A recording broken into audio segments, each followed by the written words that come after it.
आपने ये बात तो सुनी होगी ना कि हमारी लाइफ में जो कुछ भी चल रहा है उसका कारण हम खुद हैं, हम ही रिस्पॉन्सिबल हैं। इस बात को स्वीकार करना थोड़ा मुश्किल लगता है क्योंकि कई बार लॉजिकली हम उसे समझ नहीं पाते, क्योंकि ये बात बड़ी सटल है।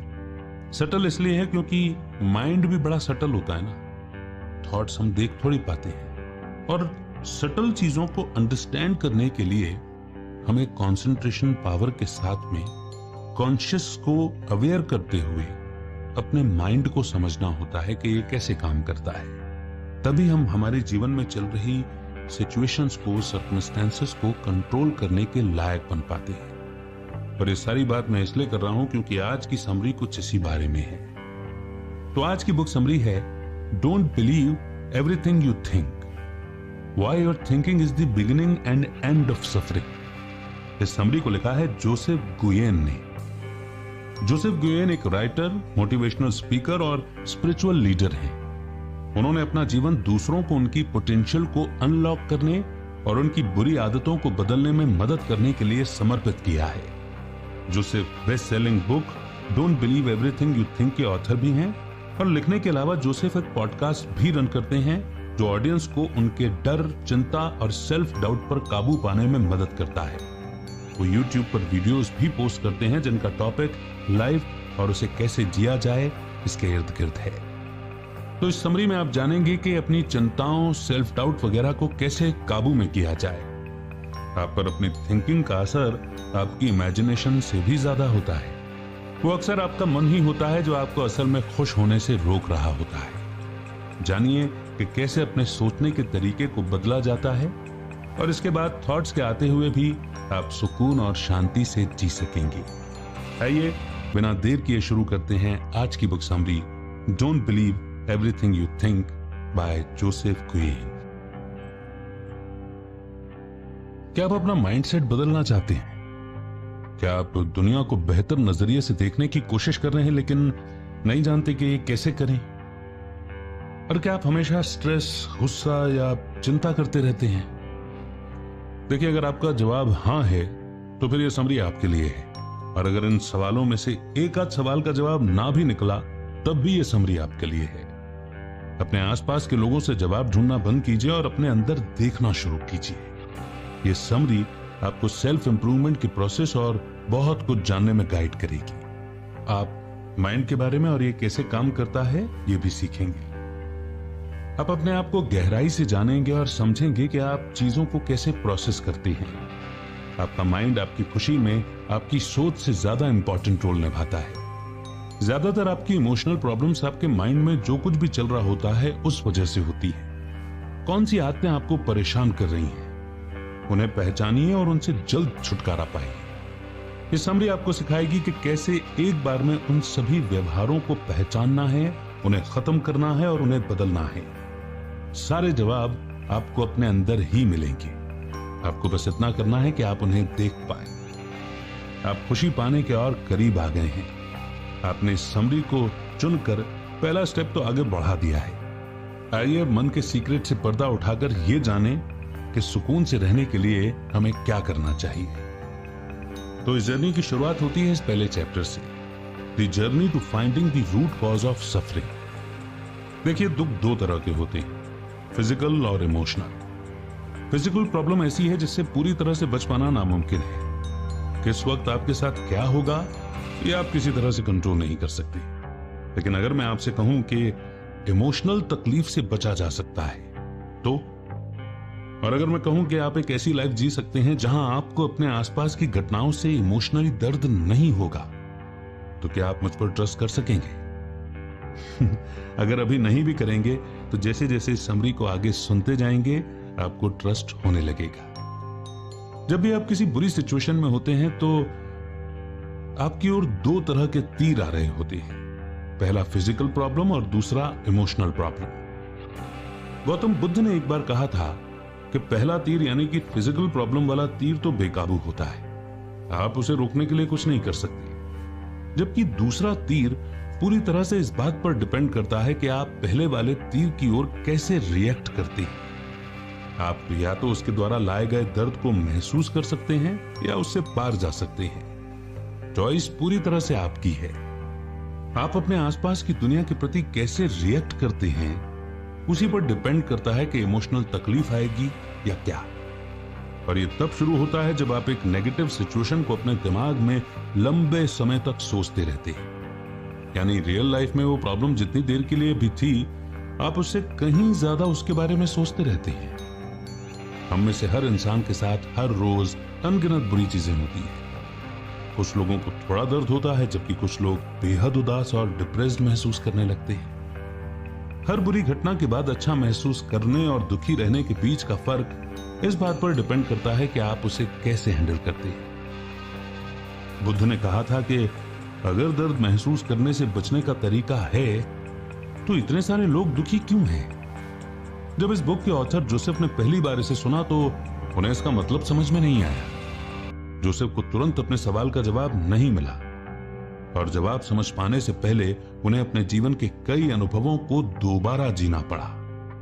तब जाकर वो समझ पाए कि कैसे दर्द से बचा जा सकता है। कई सालों तक जोसेफ अपने सवाल का जवाब ढूंढने के लिए वर्कशॉप और स्पिरिचुअल सेमिनार्स में आते जाते रहे। उन्होंने योगा और मेडिटेशन किया, अपनी सभी बुरी आदतों को भी बदला, और इतना सब करने के बाद भी जोसेफ अभी भी अधूरा महसूस कर रहे थे। उनकी चिंताओं और तकलीफ ने उनका पीछा नहीं छोड़ा था। उनके सेल्फ इंप्रूवमेंट के सफर के अंत में जोसेफ की चिंता का लेवल और भी खराब हो गया था। वो नाउम्मीदगी से भर गए थे और हार मानने ही वाले थे। लेकिन इससे पहले कि वो ऐसा करते, जोसेफ को कोई ऐसा मिला जिसने उनका जीवन और नजरिया बदल दिया। उन्हें एक ऐसा शख्स मिल गया था जो उन्हें वो दिशा दिखा सकता था जहां उनके सवालों के जवाब मौजूद थे। ये जोसेफ के स्पिरिचुअल यानी कि आध्यात्मिक गुरु और कोच थे। उन्होंने जोसेफ से कहा कि सबके दुख का कारण उनका मन होता है। जिन लोगों का माइंडसेट हेल्दी नहीं होता है, वे बाकी लोगों की तुलना में ज्यादा दुखी होते हैं। आपका मन या तो आपका सबसे बड़ा दुश्मन हो सकता है या आपका सबसे बड़ा दोस्त। आप किस तरह किसी सिचुएशन और इमोशन से डील करते हैं, ये सब आपकी हैबिट्स और माइंडसेट पर डिपेंड करता है। अगर आपने जान लिया कि मन कैसे काम करता है, तो आप ये भी जान जाएंगे कि आप खुशी पाने के लिए इसका इस्तेमाल कैसे कर सकते हैं। इस तरह आप अपने इमोशनल दर्द से हमेशा के लिए आजाद हो सकते हैं। नेक्स्ट चैप्टर है the root cause of all suffering. Thought में हमारी रियलिटी को बनाने की पावर होती है। उनमें हमारे मूड और एक्सपीरियंस को बदलने की भी ताकत होती है। ज्यादातर लोग सोचते हैं कि वे अपने थॉट के मास्टर हैं, जबकि असल में बिल्कुल उल्टा है। हम जैसे भी हैं, हमारे थॉट्स की वजह से ही हैं। नेगेटिव थॉट रखने वाले लोगों का जीवन बहुत बेकार होता है। वे हमेशा गुस्सा, डर और चिंता में रहते हैं। वे अपने आसपास के सभी लोगों को अपने दुश्मन के रूप में देखते हैं। अक्सर वे अजीबोगरीब सिचुएशन में फंस जाते हैं और अंत में गलत डिसीजन ही ले लेते हैं। दूसरी ओर पॉजिटिव थॉट वाले लोग खुशियों को अपनी ओर अट्रैक्ट करते हैं। वे सुखी जीवन जीते हैं और ऐसा लगता है कि जैसे सब कुछ उनके हिसाब से चल रहा हो। समय के साथ कुछ मामूली उतार चढ़ाव भी हो सकते हैं, लेकिन ज्यादातर समय वे अपने जीवन और उन्हें मिलने वाली सभी चीजों के लिए शुक्रगुजार महसूस करते हैं। दो लोगों का जीवन एक जैसा होते हुए भी वे अलग अलग महसूस कर सकते हैं। जैसे एक आदमी इस बात के लिए शुक्रगुजार है कि उसके पास रहने के लिए एक घर है, जबकि दूसरा इस बात को लेकर नाराज और दुखी है कि वो जैसा चाहता था उसका घर उससे छोटा है। और ये सब आपके थॉट्स पर डिपेंड करता है। हम सबकी सिचुएशन लगभग एक जैसी है। हम सबके साथ लगभग एक जैसे एक्सपीरियंस होते हैं। हमारे एक्सपीरियंस में फर्क हमारे नजरिए के कारण होता है। हकीकत और उसके बारे में हमारा नजरिया दो अलग अलग चीजें हैं। रियलिटी सभी के लिए सच होती है, जबकि इसके बारे में अलग अलग इंसान का अलग अलग नजरिया हो सकता है। एक बार की बात है, एक नौजवान ज़ेन मॉन्क यानी कि भिक्षु था, जिसे मेडिटेशन करते समय फोकस करने में परेशानी हो रही थी। जब वो ध्यान लगाने की कोशिश करता तो हर बार कुछ ऐसा होता जिससे उसका ध्यान भटक जाता था। कभी कोई बिल्ली उसके पास से गुजर जाती, तो कभी आसपास किसी आदमी की तेज आवाज से वो ध्यान नहीं लगा पाता था। वजह जो भी हो, पर वो हर मेडिटेशन सेशन के अंत में बहुत गुस्सा और निराश महसूस करता था। उस मॉन्क ने ध्यान करने के लिए एक शांत जगह खोजने की पूरी कोशिश की। उसने एक झील के किनारे मेडिटेशन करने की कोशिश की, लेकिन वहां पक्षियों की आवाज उसे परेशान कर देती। वो झील की दूसरी ओर भी गया, लेकिन वहां भी उसे अनकंफर्टेबल महसूस हो रहा था। एक दिन उसे झील के किनारे एक नाव देखी। वो जल्दी से उस पर सवार हो गया और उसने सोचा कि अगर वो झील के बीचों बीच चला जाए तो वहां उसे कोई परेशानी नहीं होगी, इसलिए उसने नाव चलाना शुरू किया। झील के बीच पहुंचकर उसे अपने चारों ओर शांति महसूस हुई। पहले 2 दिन तो मॉन्क को बहुत सुकून महसूस हुआ। मेडिटेशन करते समय उसका मन शांत था और उसका फोकस भी शार्प हो गया था। मगर तीसरे ही दिन उसकी शांति गायब हो गई। उस दिन ध्यान करते वक्त उसकी नाव दूसरी नाव से टकरा गई। उसने गुस्से से अपनी आंखें खोली। वो दूसरी नाव पर सवार आदमी पर चीखना चाहता था, लेकिन उसने देखा कि वहां उसके अलावा और कोई नहीं था। दूसरी नाव तो खाली थी। उसे लगा कि हो सकता है कि हवा के वेग या लहरों के कारण अपने आप तैरकर वो नाव यहां तक आ गई होगी। उस मॉन्क को शर्मिंदगी महसूस होने लगी और उसका गुस्सा कम होने लगा। उस वक्त वहां उसे गुस्सा दिलाने वाला कोई नहीं था और तब उस मॉन्क को एहसास हुआ कि उसका ध्यान उसके आसपास की घटनाओं के कारण नहीं भटक रहा था, बल्कि इन घटनाओं की ओर उसका क्या रिएक्शन था, इस वजह से उसका ध्यान नहीं लग रहा था। वो अपने आसपास होने वाली घटनाओं के बारे में बहुत ज्यादा सोच रहा था और यही ध्यान न लगने का कारण था। हमारे साथ क्या होता है ये हमारे दुख का कारण नहीं है, बल्कि हम किस तरह सोचते हैं उसका असर हम पर पड़ता है। हमारी सोच हमारे इमोशन को कंट्रोल करती है। अगर हम नेगेटिव सोचते हैं तो हमें बुरा लगता है, और अगर हम पॉजिटिव सोचते हैं तो हमें अच्छा फील होता है। अब अपनी तकलीफ का दोष अपने आसपास की घटनाओं को नहीं दे सकते। बस यही जीवन का सच है, जिसमें सुख दुख के साथ उतार चढ़ाव आते रहते हैं। आप ही हैं जो चीजों को अपने लिए मुश्किल बनाते हैं। क्या आपने कभी सोचा है कि इन बुरे विचारों के बिना आपका जीवन कैसा होता? खैर, इसका जवाब मैं देता हूं। इन विचारों के बिना आप ज्यादा बेहतर और सुकून भरा जीवन जी सकेंगे, और इस तरह आप किसी भी सिचुएशन को बदल सकते हैं। कोई भी सिचुएशन हमें दुख नहीं पहुंचाती, बल्कि हमारी सोच ही हमारे दुख की जड़ है। नेक्स्ट चैप्टर है why do we even think. हमारे माइंड में रोज हजारों थॉट्स पैदा होते हैं। उनमें से एवरेज 6000 अपने आसपास की दुनिया को रिस्पॉन्स देने के कारण पैदा होते हैं। इनमें से ज्यादातर थॉट्स नेगेटिव होते हैं। ऐसा इसलिए नहीं है कि हम इसे एंजॉय करते हैं, बल्कि इसलिए है कि ये हमें जिंदा रहने में मदद करता है। इंसान ने एक आइडिया डेवलप कर लिया है जिसे नेगेटिविटी बायस कहते हैं। इसमें इंसान हर सिचुएशन का नेगेटिव साइड देखता है। बहुत पुराने समय से ही नेगेटिविटी बायस ने इंसान को जिंदा रहने और फलने फूलने में मदद की है। यही फैक्टर है जो हर सिचुएशन में हमारी फाइट और फाइट नेचर को एक्टिव करता है। अब मॉडर्न दुनिया में ये नेगेटिविटी बायस ज्यादा काम नहीं आता है। अब हम ऐसी दुनिया में नहीं रहते जहां हमें जिंदा रहने के लिए संघर्ष करना पड़े, लेकिन माइंड का नेगेटिविटी बायस हमें नेगेटिव साइड पर फोकस करने के लिए मजबूर करता है, और इस वजह से ये हमें खुशी की ओर जाने वाले रास्ते पर चलने से रोकता है। मगर अब समय आ गया है कि आप अपने नेगेटिव थॉट्स को छोड़ दें और अपने दिमाग को आराम दें। इसने आपको सालों तक जिंदा रखा है। अब किसी और चीज को खुशी हासिल करने में आपकी मदद करने दें। यही वो पॉइंट है जहां आपकी कॉन्शियसनेस यानी कि चेतना आती है। आपकी चेतना आपको बेहतर और कंप्लीट महसूस करने देती है। अपनी चेतना के जरिए आप अपने थॉट्स और इमोशंस के बारे में ज्यादा अवेयर हो पाएंगे। आप अपनी दुनिया को बेहतर नजरिए से देख पाएंगे। बहुत ज्यादा सोचने से इंसान चिंतित और निराश महसूस करता है। यह आपको नेगेटिव थिंकिंग की ओर ले जाएगा और आपको डिफेंसिव मोड में पहुंचा देगा। हर मोमेंट को जिएं और थोड़ी देर के लिए सब भूल जाएं। अपनी चेतना का इस्तेमाल करें। इस तरह आप खुश और ज्यादा आजाद महसूस करेंगे। ये सोचना बंद करें कि चीजें कैसी होनी चाहिए और ये देखना शुरू करें कि वे क्या हो सकती है। अगर आप दुनिया देखने के लिए सिर्फ अपनी चेतना का इस्तेमाल करेंगे तो आप देख पाएंगे कि दुनिया में कितना ज्यादा पोटेंशियल है। Thoughts versus thinking. कभी सोचा है कि थॉट्स कहां से आते हैं? ज्यादातर लोग जवाब देंगे कि मेरे विचार मुझसे आते हैं। लेकिन जरूरी नहीं है कि यह बात सच हो। हमारे विचार यूनिवर्स की रचना है। ये ऐसी चीज है जो हमारे पास से जन्म लेती है। इन्हें बनाने के लिए किसी फोर्स या एनर्जी की जरूरत नहीं होती। लोगों के मन में हर रोज अनगिनत विचार आते हैं। ज्यादातर समय हमें किस तरह के थॉट्स आ रहे हैं उस पर हमारा कोई कंट्रोल नहीं होता। मगर आइए अब हम गहराई में देखें और समझें कि थिंकिंग का मतलब क्या है।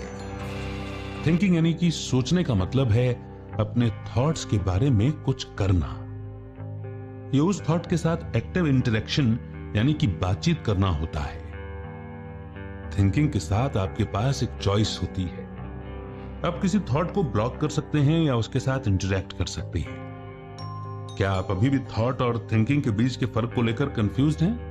तो आइए इसे एक एग्जांपल से समझते हैं। मैं एक आसान सा सवाल पूछने जा रहा हूं और सबसे पहले जो बात आपके दिमाग में आती है आप वो बताएं। आप हर साल कितना पैसा कमाना चाहते हैं? क्या आपके पास जवाब है? क्या ये बिना किसी हिचकिचाहट के सीधे आपके दिमाग में आ गया था? अब बात को थोड़ा और आगे बढ़ाते हैं। अपने ड्रीम अमाउंट को 10 से मल्टीप्लाई करें और बताएं कि आप उस अमाउंट के बारे में कैसा फील करते हैं। कैसे अचीव किया जा सकता है? आपको क्या लगता है कि आप इसे कैसे कमाएंगे? अभी आपने जो किया है उस बारे में बात करते हैं।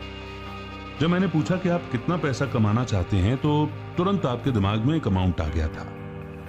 इसी तरह से थॉट काम करते हैं। ये आपके कोशिश और एनर्जी के बिना किसी भी पल आ जाते हैं। थिंकिंग का प्रोसेस उस पल से शुरू हो जाता है जब आप अपने थॉट्स के साथ बातचीत करना चूज कर लेते हैं। और ये तब शुरू हो गया था जब आपने अमाउंट को 10 से मल्टीप्लाई किया और आपने सोचा कि इसके बारे में आप कैसा महसूस करते हैं और आप इसे कैसे कमा सकते हैं। ज्यादातर लोगों को अपने थॉट से कोई प्रॉब्लम नहीं होती है। जब ये उनके दिमाग में आते हैं तो उन्हें कुछ भी महसूस नहीं होता है। प्रॉब्लम तब शुरू होती है जब वे इसके बारे में सोचना शुरू करते हैं। आइए एग्जाम्पल पर वापस चलते हैं। जब आपने पहली बार अपने ड्रीम अमाउंट के बारे में सोचा तो आपको कुछ भी महसूस नहीं हुआ। ये तुरंत ही आपके माइंड में आ गया था। वहीं जब आपने इसके बारे में सोचना शुरू किया तो हो सकता है कि आपने अपनी भावनाओं में थोड़ा बदलाव महसूस किया। पैसों के बारे में सोचते समय कुछ लोग चिंतित महसूस करते हैं, वहीं दूसरे लोगों को खुशी महसूस होती है। उस सिचुएशन के बारे में आपके थॉट्स कैसे हैं उससे आपकी फीलिंग्स बनती है। थॉट्स और थिंकिंग दो रिलेटेड लेकिन पूरी तरह से अलग टॉपिक है। अपने इमोशंस के लिए अपने थॉट्स को दोष देना बंद करें और अपनी थिंकिंग पर फोकस करें। आप अपने थॉट्स को कंट्रोल नहीं कर सकते, लेकिन आप अपनी थिंकिंग यानी सोच को बदल सकते हैं। अच्छे थॉट्स के बारे में सोचें और दूसरों को पीछे छोड़ दें। आप किसी ऐसी चीज के बारे में बुरा महसूस नहीं कर सकते जिसके बारे में आप सोचते ही नहीं है। नेक्स्ट चैप्टर है if we can only feel what we are thinking, don't we need to think positively to feel that way. तो पिछले चैप्टर में हमने देखा कि हमारी थिंकिंग और फीलिंग का डायरेक्ट कनेक्शन है। हम जो सोचते हैं वही फील करते हैं। लेकिन ये कॉन्सेप्ट यहीं पर खत्म नहीं होता। इस चैप्टर में हम इसके बारे में थोड़ा और गहराई से जानेंगे कि थिंकिंग असल में हमारे इमोशंस पर कैसे असर डालती है और इसे रोकने के लिए हम क्या कर सकते हैं। नेगेटिव इमोशंस आमतौर पर तब पैदा होते हैं जब आप किसी चीज के बारे में बहुत ज्यादा सोचते हैं। कभी कभी ये आपकी या आपके अपनों की सेफ्टी के लिए हो सकता है, जैसे रात को बाहर जाते समय डर महसूस करना, जबकि कई बार ये आपको स्ट्रेस्ड और चिंतित महसूस कराता है। जब आप किसी चीज के बारे में सोचते हैं सिर्फ तब आपको बुरा लगता है। जैसा कि पहले बताया गया है कि आप जैसा सोचते हैं वैसा ही फील करते हैं। ज्यादातर लोग सोचते हैं कि नेगेटिव थिंकिंग से दूर रहने से सब ठीक हो जाएगा। उनका मानना है कि वो जितने पॉजिटिव थॉट सोचेंगे वे उतने ही खुश रहेंगे, लेकिन ये भी गलत है। अच्छा महसूस करने की चाबी है कुछ भी नहीं सोचना। आपको विश्वास नहीं हो रहा तो आइए एक छोटे से एक्सपेरिमेंट से इसे समझते हैं।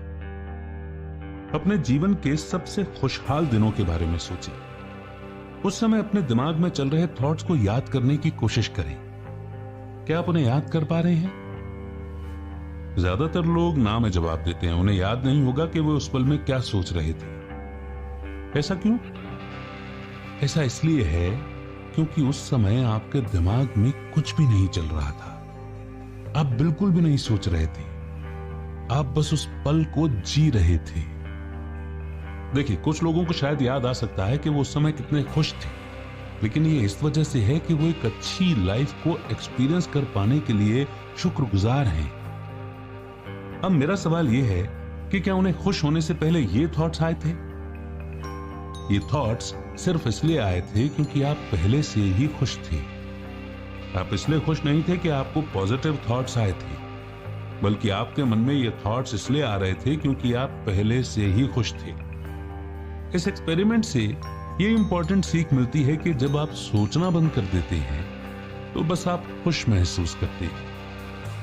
हमारे दुखों की जड़ हमारा माइंड नहीं है, हमारा नेगेटिव माइंडसेट भी नहीं है, बल्कि हमारी थिंकिंग है। जब हम सोचना बंद कर देते हैं तो हम जैसे जी उठते हैं। चीजों को अपने अनुसार चेंज करने के स्ट्रेसफुल प्रोसेस से अपने दिमाग को आजाद करें और चीजों को वैसे ही स्वीकार करना शुरू करें जैसे कि वे हैं। हम सब नेचुरली हैप्पी लोग हैं, खुश लोग हैं। हमें बस तभी बुरा लगता है जब हम रियलिटी को अपने हाथों में लेना शुरू कर देते हैं और उन चीजों के बारे में सोचते हैं जो असल में वैसी नहीं होती जैसे हम चाहते हैं। तो सोचना बंद करो और जीना शुरू करो। आप हर चीज के बारे में जितना कम सोचेंगे, आप उतने ही खुश रहेंगे। नेक्स्ट चैप्टर है, if thinking is the root cause of our suffering, how do we stop thinking? एक बार एक बेसब्र समुराई मेडिटेशन कर रहे ज़ेन गुरु के पास पहुंचा और यह जानना चाहा कि स्वर्ग और नर्क कैसा लगता है। अपने मेडिटेशन को तोड़ते हुए ज़ेन गुरु ने जवाब दिया कि मैं तुम्हारे जैसे गरीब समुराई को जवाब क्यों दूं? तुम दिखने में इतने गंदे हो। मेरे पास तुम जैसे बदसूरत लोगों के लिए समय नहीं है। यहां से चले जाओ और मुझे अकेला छोड़ दो। ज़ेन गुरु से मिले अपमान के कारण समुराई गुस्से से भर गया। उसने अपनी तलवार उठाई और ज़ेन गुरु को मारने के लिए तैयार हो गया, लेकिन ज़ेन गुरु परेशान नहीं हुए। उन्होंने समुराई की आंखों में देखा और कहा कि यही नर्क है। यह सुनकर समुराई चौंक गया। उसका गुस्सा शांत हो गया और उसका मन फिर से साफ हो गया। वो समझ गया था कि क्या हो रहा था। अपने गुस्से के कारण बदला लेने के लिए उसके मन में किसी की हत्या करने का थॉट आया। अब समुराई को अपने किए पर शर्मिंदगी महसूस हुई। वो अपने घुटनों पर सिर रखकर रोने लगा। समुराई ने ज़ेन गुरु को एक महान सबक सिखाने के लिए प्रणाम किया। ऐसा करके उसे राहत महसूस हुई। जब उसने घुटनों पर सिर रखा और रोया, तब ज़ेन गुरु ने कहा, और यही स्वर्ग है। इस छोटी सी कहानी से हम ये देख सकते हैं कि हमारे इमोशंस हमारे काम या एक्शन पर कैसे असर डालते हैं। जब हमें खतरा महसूस होता है तो हम तुरंत सर्वाइवल मोड में चले जाते हैं और अपने आसपास के लोगों पर हमला करते हैं। इस तरह से हमारा माइंड काम करता है। ज्यादातर लोग ऐसा मानते हैं कि सोचना बंद करने के लिए उन्हें थॉट्स को आने से पूरी तरह से रोकना होगा, मगर यह मुमकिन नहीं है। अपने थॉट्स को कंट्रोल करना अपने आप को सांस लेने से रोकने जैसा है। आप ये बिल्कुल भी नहीं कर सकते। आपको खुद को सोचने से रोकना होगा, थॉट्स को आने से नहीं रोकना है। थॉट्स को कंट्रोल नहीं किया जा सकता। आप ये नहीं कह सकते कि वे कब और कहां से आएंगे, लेकिन आप इसके साथ अपने इंटरेक्शन यानी कि बातचीत को रोक सकते हैं। इसका मतलब यह बिल्कुल नहीं है कि आप पूरी तरह से सोचना बंद कर दें। माइंड सोचने के लिए ही बनाया गया है और यह हमारे स्वभाव में होता है। आप असल में सोचने से खुद को रोक नहीं सकते। तो फिर आप क्या कर सकते हैं? आप ये कर सकते हैं कि आप सोचने में लगने वाले समय को कम से कम कर दें। इस प्रोसेस में फर्स्ट स्टेप में अवेयर होना होता है। आपको यह जरूर पता होना चाहिए कि कब आप खुद को ऐसा करने से रोक पाने का सोच रहे हैं। ज्यादा सोचने का सबसे कॉमन साइन यह होता है जब आप स्ट्रेस्ड और अनकंफर्टेबल फील करने लगे। ये इमोशंस आमतौर पर तब आते हैं जब आप किसी सिचुएशन के बारे में ज्यादा सोचते हैं। जब भी आप अपने आप को कुछ ज्यादा ही सोचते हुए देखें तो तुरंत अपने आप को इससे अलग कर लें, एक गहरी सांस लें, अपने थॉट से दूर हो जाएं और अपने माइंड को रिलैक्स करने दें। आइए एक एग्जांपल देखते हैं। सोचिए कि आपके पास एक कटोरी गंदा पानी है। पानी को साफ करने के लिए आप क्या कर सकते हैं? क्या आप इसे उबालेंगे, या आप इसे फिल्टर करेंगे, या आप इसे फेंक देंगे? ज्यादातर लोग या तो इसे उबालेंगे या इसे फिल्टर करेंगे, मगर यह प्रोसेस लंबा है। गंदे पानी को साफ करने के लिए आप अपने आप उसकी गंदगी को नीचे बैठने दें। ऐसा करने से आप पाएंगे कि गंदगी नीचे जम जाएगी और पानी अपने आप साफ हो जाएगा। अब गंदे पानी के कटोरे से मिली सीख को अपने माइंड पर अप्लाई करें। ज्यादातर लोग अपने माइंड को क्लियर करने, शांति और खुशी पाने के लिए मुश्किल रास्ता खोजेंगे, लेकिन इसका जवाब पूरे समय आपके सामने ही होता है। नेगेटिव इमोशंस सोचने के कारण क्रिएट होते हैं। जब हमारा मन अशांत होता है, यानी जब हम परेशान होते हैं, तो हम सोचने लगते हैं। गंदे पानी के कटोरे की तरह आपको शांति से बैठ जाना चाहिए और अपने माइंड को रिलैक्स करने देना चाहिए। जितना ज्यादा आप अपनी सोच से लड़ने की कोशिश करेंगे, उतना ही आपके इमोशंस मजबूत होते जाएंगे। अपने माइंड को अपने आप शांत होने दें। ऐसा हो जाने के बाद आप धीरे धीरे अपने थॉट्स को पहचानते जाएंगे और उनसे दूर होते जाएं। अंत में आप एक क्लियर और ज्यादा शांत मन पाएंगे। जब आप अपने आप को सोचने के प्रोसेस से स्विच कर रहे हों और खुशी या नॉन थिंकिंग के स्टेट में पहुंचने वाले हों, तो स्ट्रेस्ड बिल्कुल ना हो। सोचना तो नॉर्मल है, लेकिन इसमें बहुत समय बिताना अच्छा नहीं है। यहां हमारा मकसद यह है कि हर पल को ज्यादा से ज्यादा जीने की कोशिश करना है। सोचने में टाइम मत बर्बाद कीजिए। याद रखें, शांति पहले से ही आपके अंदर मौजूद है। आपको बस सोचना बंद करने और खुद को इसे एक्सपीरियंस करने देने की जरूरत है। एक शांत मन आपको शांति से भरे दिल की ओर ले जाएगा। नेक्स्ट चैप्टर है how can we possibly thrive in the world without thinking. आइए तो इस चैप्टर की शुरुआत एक छोटे से एक्सपेरिमेंट से करते हैं। उस समय के बारे में सोचें जब आप अपने काम में पूरी तरह से ध्यान मग्न हो गए थे। वो समय जब आप अपने काम में इतनी बिजी हो गए थे कि आप अपने आसपास सब कुछ भूल गए थे। क्या आपको याद आया? अब उस पल के बारे में, अपने थॉट्स के बारे में सोचिए। क्या आपके मन में कोई थॉट था? शायद आपका जवाब होगा नहीं। जब भी ऐसा होता है, आप एक अलग स्टेट में चले जाते हैं। आप किए जा रहे काम के साथ एक हो जाते हैं। इसे फ्लो के स्टेट में जाना कहते हैं। यह स्टेट तब होती है जब आप अपने काम से बहुत लगाव महसूस करते हैं और सभी थॉट्स और इमोशंस को खो देते हैं। आप अपने काम में इतना खो जाते हैं कि आप पूरी तरह से यह भूल जाते हैं कि आप कहां हैं और वही करते हैं जो आपको करना चाहिए। स्टेट ऑफ फ्लो थॉटलेस या नॉन थिंकिंग स्टेट जैसा ही है। अगर आप स्टेट ऑफ फ्लो में चले जाते हैं तो आप नॉन थिंकिंग के स्टेट में होते हैं। दोनों स्टेट में थॉट्स, चिंता और डाउट के लिए कोई जगह नहीं होती है। आपका सबकॉन्शियस माइंड काम कर रहा होता है और आप बस अपनी एक्टिविटी पर फोकस कर पाते हैं। स्टेट ऑफ फ्लो में होने वाले लोगों का एक टिपिकल एग्जाम्पल एथलीट है। एथलीट गेम खेलते समय अपने आसपास की हर चीज का एनालिसिस नहीं करते हैं। वे बस अपने गेम के बारे में सोचते हैं। वे कुछ भी नहीं सोचते हैं, वे बस करते हैं। ज्यादातर लोग इसे जोन में होना कहते हैं। जब एथलीट जोन में होते हैं तो वे अपने थॉट्स को खो देते हैं और वो वही करते हैं जो करने के लिए उन्हें ट्रेन किया गया है। जो समय तैयारी के लिए उन्होंने ट्रेनिंग में बिताया है, वो उन्हें गेम के लिए तैयार करता है और खेलते समय उन्हें अपना सबसे अच्छा खेल दिखाना होता है, यानी कि अच्छे खेल का प्रदर्शन करना होता है। खेल के समय वे ये नहीं सोचते कि वे जो कर रहे हैं वो सही है या नहीं। वे बस ट्रेनिंग में सिखाई गई चीजों को ध्यान में रखते हैं और फ्लो के साथ खेलते चले जाते हैं। जो एथलीट चीजों को ज्यादा एनालाइज करते हैं, वे अपने गेम से भटक जाते हैं। ऐसा इसलिए नहीं है कि वे स्किल्ड नहीं है, बल्कि इसलिए है कि उन्होंने अपनी पूरी पोटेंशियल को यूज नहीं किया है।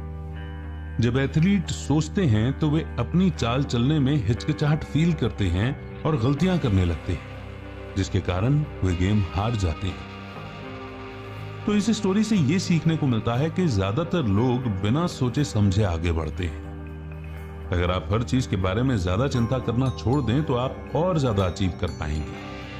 वो दुनिया जहां आप ज्यादा सोचते नहीं हैं, एक ऐसी दुनिया होती है जहां आप बेस्ट बनते जाते हैं। इसीलिए अपनी सभी चिंताओं और डर को दूर करें और बस अपना काम करना शुरू करें।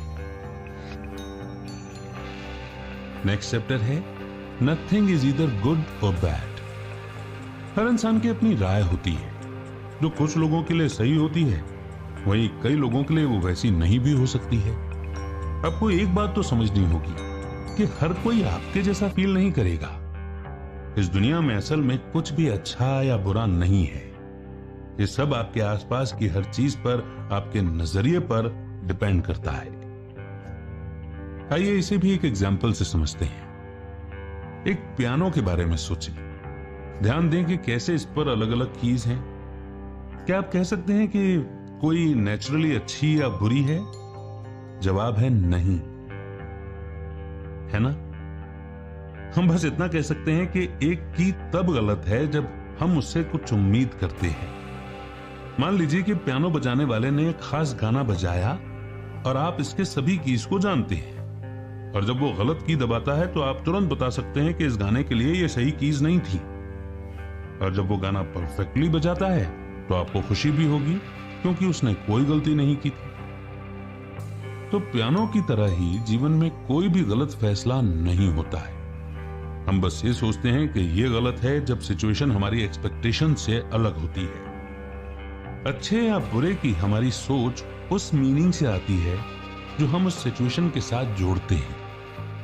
कुछ बातें होती हैं जिन्हें शेयर्ड अंडरस्टैंडिंग के जरिए हर कोई एक्सेप्ट करता है। इसे ही यूनिवर्सल ट्रुथ कहते हैं। जिस मोमेंट आप नेगेटिव इमोशंस को फील करने लगे तो इस बारे में सोचें कि जो आप फील कर रहे हैं वो रियल है या नहीं।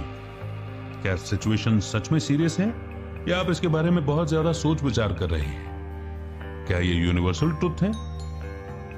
ज्यादातर आपको एहसास होगा कि ऐसा नहीं है। सिचुएशन असल में इतनी खराब नहीं थी, ये सब बस आपके माइंड में था। ऑब्जेक्टिव पॉइंट ऑफ व्यू से देखें तो आपको बेहतर महसूस करने में मदद मिलेगी। एक बार जब आप महसूस करेंगे कि सिचुएशन इतनी खराब नहीं है तो आपके नेगेटिव इमोशंस तुरंत ही गायब हो जाएंगे। तो अगली बार जब आप बुरा महसूस करें तो अपने आसपास की दुनिया के बारे में सोचें। क्या ये सच में बुरी है या आप हद से ज्यादा सोच रहे हैं? What happens when you begin living in non-thinking? Potential obstacles. हर चीज की तरह प्रॉब्लम्स हमेशा आपकी शांति और खुशी के रास्ते पर पहुंचने से रोकेंगी। इस समरी में दिए गए टिप्स को फॉलो करने से भी आपके सेल्फ इंप्रूवमेंट का प्रोसेस आसान नहीं होगा, लेकिन यह आपको एक अच्छी शुरुआत देगा। शुरुआत में आपको सब अच्छा लगेगा, आप सब कुछ सही चूज करेंगे और उसके बारे में बहुत अच्छा फील भी करेंगे। जो आपने पहले फील किया था उसकी तुलना में अब आप अपने जीवन में उतने नेगेटिव इमोशंस फील नहीं करेंगे। मगर प्रॉब्लम यह है कि एक समय ऐसा भी होगा जब आपका माइंड खुद प्रॉब्लम बनने लगेगा। आप अपने माइंड में डाउट्स और चिंता को एक्सपीरियंस करना शुरू कर देंगे और आप सोचने लगेंगे कि क्या आपने सही फैसला लिया था। ऐसा इसलिए होता है क्योंकि आपका माइंड नई प्रैक्टिस से अनजान है। अपने लाइफ की शुरुआत से आप जो कुछ भी कर रहे हैं वो है सोचना और चिंता करना। अब जब आपने उन्हें अपने माइंड से हटा दिया है तो आपको थोड़ा तो अनकंफर्टेबल फील होगा। जब माइंड में कुछ नहीं होता है तो कुछ गलत लगना नेचुरल है। इस वक्त आपको ट्रस्ट यानी कि विश्वास करने की सबसे ज्यादा जरूरत है। आपको इस प्रोसेस और खुद पर भरोसा करने की जरूरत है। विश्वास रखें, आपके लिए यह जरूर काम करेगा। अगर ऐसा नहीं होता है तो इसे एक लेसन की तरह लें जिससे आप सीख सकते हैं कि जो चीज हमें पता ना हो उससे डर लग सकता है। नॉन थिंकिंग के स्टेट से आपका माइंड अनजान होता है, मगर यही वो स्टेट है जहां सबसे ज्यादा एक्सपीरियंस और अपॉर्चुनिटीज क्रिएट होती है। यही वो स्टेट है जहां आप एक बेहतर इंसान के रूप में ग्रो कर सकते हैं। अब दोबारा उन बुरी आदतों में न पड़े जो आप में पहले थी। आपका माइंड जानी पहचानी चीजों की तलाश करता है। अगर आप खुद को बार बार फेल होते हुए पाते हैं तो कोई बात नहीं, गलतियां भी इंसान के लाइफ का पार्ट है। यहां इंपॉर्टेंट है ट्रैक पर वापस आना। नॉन थिंकिंग के स्टेट में होना बहुत अच्छा होता है, इसलिए अभी हार मत माने, कोशिश करते रहें और चलते रहें। कोई भी रुकावट आपको कुछ सिखा जाती है जो फ्यूचर में आपके काम आती है। और अब वो मोड़ जिसे हम कंक्लूजन कहते हैं। सबसे पहले आपने इमोशनल सफरिंग यानी कि तकलीफ के बारे में जाना। आप किसी सिचुएशन में कैसे रिएक्ट करते हैं, इमोशनल सफरिंग उसी से होती है। या तो आप दुखी रहना चुन सकते हैं या खुश रहना, ये सब आप पर डिपेंड करता है। आप खुश तब रह सकते हैं जब आप अपने मन को समझ जाएंगे, और यह भी कि यह कैसे काम करता है। जितना ज्यादा आप इसे समझेंगे, आपको उतनी ही ज्यादा खुशी मिलेगी। दूसरा, आपने दुख किस वजह से होता है उसकी जड़ को समझा। आपके थॉट्स बहुत पावरफुल होते हैं। जब आप सिर्फ बुरे विचारों के बारे में सोचते हैं तो आपका जीवन भी उतना ही बुरा हो जाता है जितने कि आपके थॉट्स हैं। अच्छे विचारों पर फोकस करने से आपको अपने और अपने आसपास के लोगों के बारे में बेहतर महसूस करने में मदद मिलती है। तीसरा, आपने समझा कि आखिर लोग सोचते ही क्यों हैं। हमारा माइंड हमें जिंदा रहने में मदद करने के लिए बनाया गया है। हमारे पास नेगेटिव बायस हैं जो हमें किसी सिचुएशन के बारे में, नेगेटिव चीजों के बारे में सोचने पर मजबूर करता है। लेकिन हमारी कॉन्शियसनेस यानी कि हमारी चेतना हमें अपने इमोशंस के बारे में अवेयर कराती है। ज्यादा सोचना यानी कि थिंकिंग बंद करें और अपनी कॉन्शियसनेस को यूज करना शुरू करें। अगर आप ऐसा करते हैं तो आप ज्यादा आराम और शांति महसूस करेंगे। चौथा, आपने थॉट्स और थिंकिंग के बीच के फर्क को समझा। थॉट्स आपके माइंड में अपने आप आते हैं। ये कब और कहां आएंगे इसके बारे में आप कुछ नहीं कह सकते हैं। थिंकिंग यानी कि सोचना अपने थॉट्स के साथ बातचीत करने का एक प्रोसेस है। आपकी ज्यादातर प्रॉब्लम्स थिंकिंग प्रोसेस से शुरू होती है। पांचवा, आपने जाना कि थिंकिंग असल में आपके इमोशंस को कैसे इफेक्ट करता है। ज्यादातर लोग मानते हैं कि अगर वे पॉजिटिव सोचेंगे तो उन्हें अच्छा फील होगा, मगर ये गलत है। एक बार जब आप सोचना बंद कर देंगे तब आपको खुशी का अनुभव होगा। छठा, आपने जाना कि कैसे हमें सोचना बंद करना चाहिए। शुरुआत में आपको इस बात की जानकारी होनी चाहिए कि आप कब सोच रहे हैं या किसी थॉट को आने दे रहे हैं। जब आप खुद को सोचते हुए पकड़ लेते हैं तो थॉट्स को आने दें। देर सवेर आपका माइंड थक जाएगा और स्टेबल होने का फैसला करेगा। एक बार ऐसा होने के बाद आप खुद को बेहतर और हल्का महसूस करेंगे। सातवां, हमें समरी ने बताया कि आप बिना सोचे कैसे आगे बढ़ सकते हैं। जब आप सोचना बंद कर देते हैं तो आप फ्लो के स्टेट में आ जाते हैं। यह आपके काम से पूरी तरह से जुड़े होने के बारे में है। जब आप अपनी सभी फीलिंग्स और इमोशंस को खो देते हैं, फ्लो के स्टेट में लोग बाकी लोगों की तुलना में ज्यादा इफेक्टिव ढंग से काम करते हैं। फ्लो के स्टेट में आप चिंता करना बंद कर देते हैं और काम करना शुरू कर देते हैं। आठवां, समरी ने यह भी बताया कि असल में कुछ भी अच्छा या बुरा नहीं है। हम बस उन सिचुएशंस में मीनिंग जोड़ देते हैं, ठीक वैसे जो हम एक्सपीरियंस कर रहे होते हैं। अगली बार जब आप बुरा फील करें तो सोचें कि सिचुएशन सच में अच्छी है या बुरी। यह आपके नेगेटिव इमोशंस को दूर करने में मदद करेगा और आपको यह फील होगा कि अगर आप ज्यादा सोचना बंद कर दें तो चीजें बेहतर होंगी। अंत में आपने उन प्रॉब्लम्स के बारे में जाना जिनका सामना आप एक बार नॉन थिंकिंग स्टेट को पाने के बाद कर सकते हैं। नॉन थिंकिंग स्टेट आपके माइंड के लिए एक नया फील्ड है। यह आपको सोचने पर मजबूर कर देगा कि आप जो कर रहे हैं वो तो बुरा है, भले ही वो अच्छा ही क्यों ना हो। मगर इस समरी में दिए गए प्रैक्टिसेस को फॉलो करें। स्टेट ऑफ नॉन थिंकिंग शांति और सुख का सबसे इफेक्टिव रास्ता है। खुशी आपके अंदर से ही शुरू होती है। आप ही वो एक इकलौते इंसान हैं जो अपने दुखों को खत्म करने के काबिल हैं। इस समरी ने आपको वो सब कुछ सिखाया है जो आपको बेहतर बनने के लिए जानना चाहिए। आपका फ्यूचर अब आपके हाथ में है। क्या अभी आप अपनी बुरी आदतों को कंटिन्यू करना और सफर करना चाहते हैं, या आप नॉन थिंकिंग के स्टेट को एक्सेप्ट करेंगे और हर पल को जिएंगे? खुशी आपके बेहद करीब है, बस आपको कदम बढ़ाने की देर है। तो ये चांस लें और अपना सबसे अच्छा वर्जन खुद बने, और आप ऐसा करने में कामयाब होंगे, यही हमारी शुभकामना है। इसी मोड पर यह समरी यहीं पर समाप्त होती है, मगर जीने का एक सुंदर तरीका हमें बताते हुए जाती है कैसे हमें अपने माइंड को रीड करना है, थिंकिंग प्रोसेस को कंट्रोल करना है और रिएक्ट करना बंद करना है। और भी बहुत कुछ है जो इस समरी से आपने जरूर सीखा होगा। क्या सीखा, कौन सा पॉइंट सबसे अच्छा लगा, वो आप कमेंट सेक्शन में जरूर टाइप करें। जय हिंद, जय भारत।